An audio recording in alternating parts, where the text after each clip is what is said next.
Hello and welcome to another episode of Driving with the Guru. I'm your host, Ricky Cadden, Symbian Guru, and today I have a special guest on the show, my dog, Abilene. Abilene, say hi. Abilene's going to the store with me to get beer right now, actually.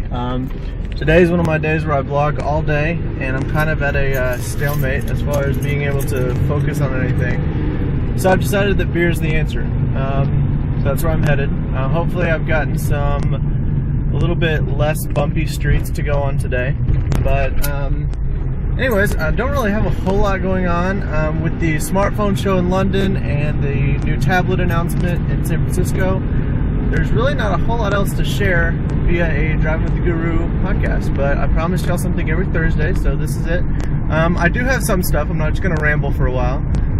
Biggest thing is I want to talk a little bit about what's going on. Symbian announced a couple new things. They're I call it speed burst thing. I've got the press release open, but haven't actually read the whole thing yet. I really want to pour over it. And you'll probably notice I'm in a different car. Christina stole my truck today, so I'm in her Camaro, which is kind of fun. Anyways, so Symbian's got some new stuff.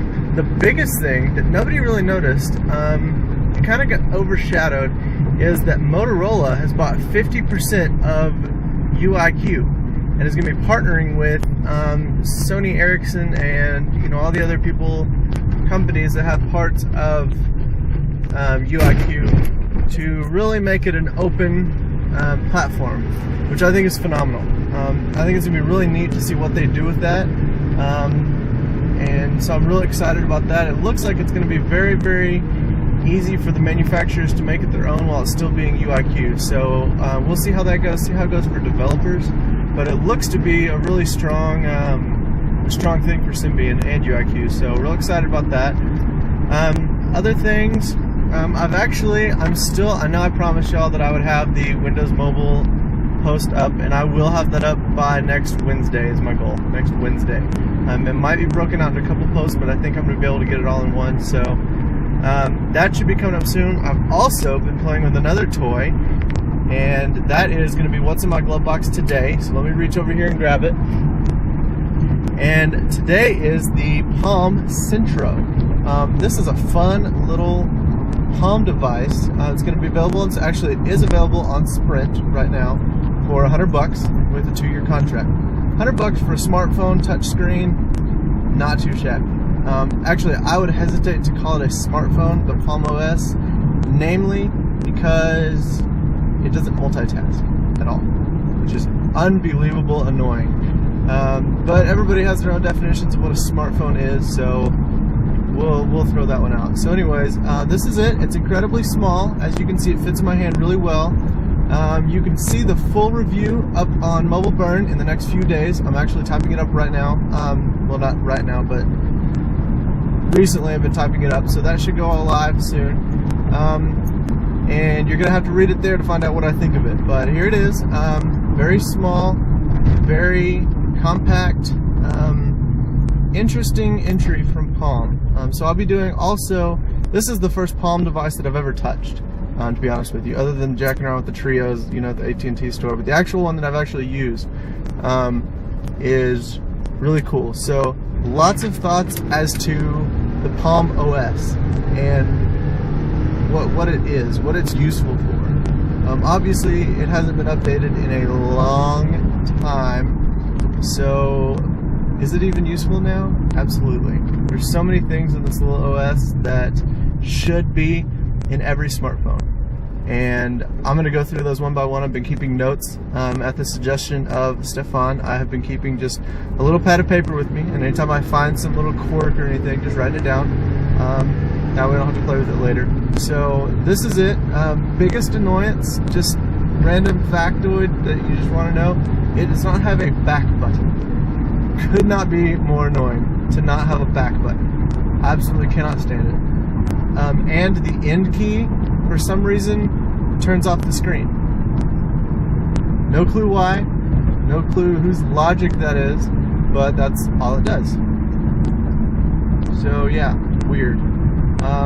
Anyways, expect that soon, and like I said, check Mobile Burn for the full-on review of that. Also, congrats to Norman with Symbian World.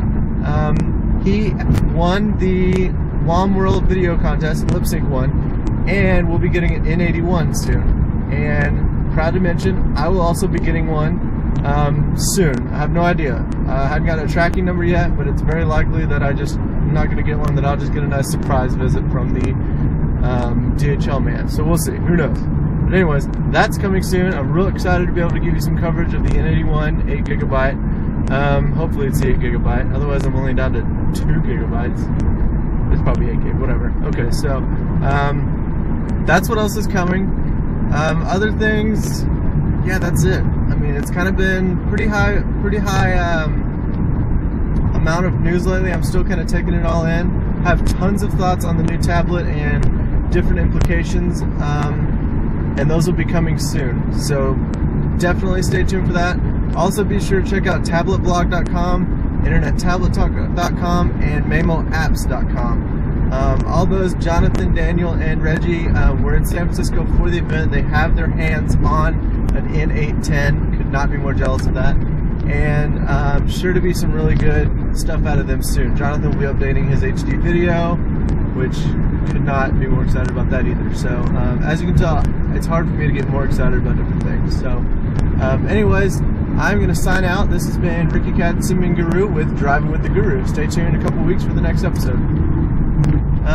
Also, Nokia's third quarter conference call was recently. I think it was today or last night or something. And listen to most of it. The highlights that I took out of it, first of all, the E65 was the hottest selling E-series device in third quarter, which is kind of cool. Also, a lot of y'all knew that the E90 was experiencing some component issues with them getting enough of the components, and therefore wasn't shipping as many as they hoped.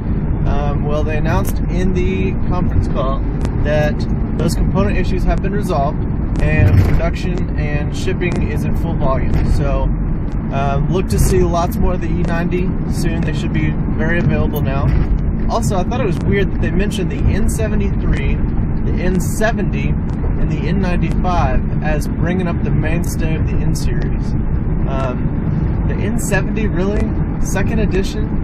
And the N73, I mean, that was a hot phone and easily one of the best N-series phones out of the whole lineup. But still, that amazes me that that still sells hot. So, and of course the N95, duh, we all know that. So I just wanted to kind of add that in there. I thought that was really, really interesting. Fascinating. Other highlights, they're up to 39% market share in the world, which just blows my mind. And just for my friend Circourt, also, sorry, I'm trying to turn and everything. Olli-Pekka quoted in the conference call as saying that he was paranoid about the iPhone. And I just wanted to touch on that for a minute because I know I get a lot of Apple fans and fanatics and freaks and whatever. And I say that lovingly, of course. He should be. Apple's, I mean, they're obviously targeting different people.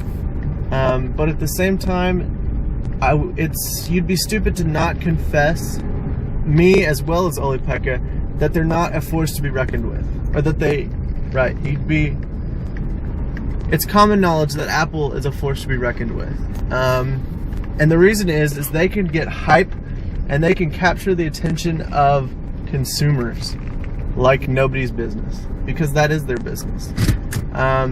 So when he says that he's paranoid, it's not that he's worried about how they're going to perform against him, is that he's very, very aware of what they're doing and the things that they're doing, and that those will affect Nokia's businesses. At least that's how I heard it from him. So just wanted to toss that mention in there. I'm going to go get beer, so I will catch you guys later. Be sure to stay tuned for the next episode of Driving with the Guru.